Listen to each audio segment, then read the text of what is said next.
Hello friends, హ్యాపీకి పైపళ్ళు వచ్చాయి. పైపళ్ళు వస్తే మేనమామ కొబ్బరి గిన్నె వత్తాలంటండి. పాపకు కూడా ఇలాగే వస్తే మా అన్నయ్య అయితే వస్తారు. అప్పుడు వీడియో తీయలేదు, ఇప్పుడైతే వీడియో తీస్తున్నాను. కనిగిరి ఆంజనేయ స్వామి టెంపుల్కి అయితే వెళ్ళాము. అక్కడైతే బాబు చూడండి ఎలా ఆడుకుంటూ ఉన్నాడు.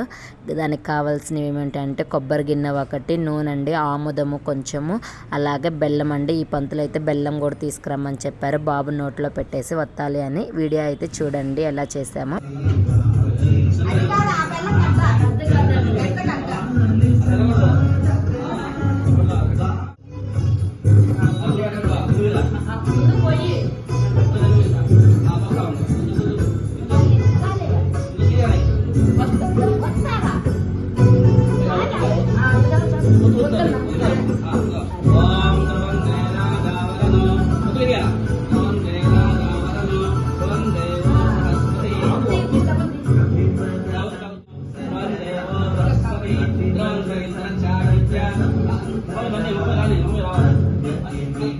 ఇలా అయితే కొబ్బరి గిన్నె వస్తామండి. మీరు కూడా ఇలానే చేస్తారమ్మా? కమెంట్ సెక్షన్లో కమెంట్ చేయండి. ఓకే ఫ్రెండ్స్, నా వీడియో నచ్చితే లైక్ చేయండి. అలాగే నా ఛానల్ అందరూ సబ్స్క్రైబ్ చేసుకోండి. Bye bye.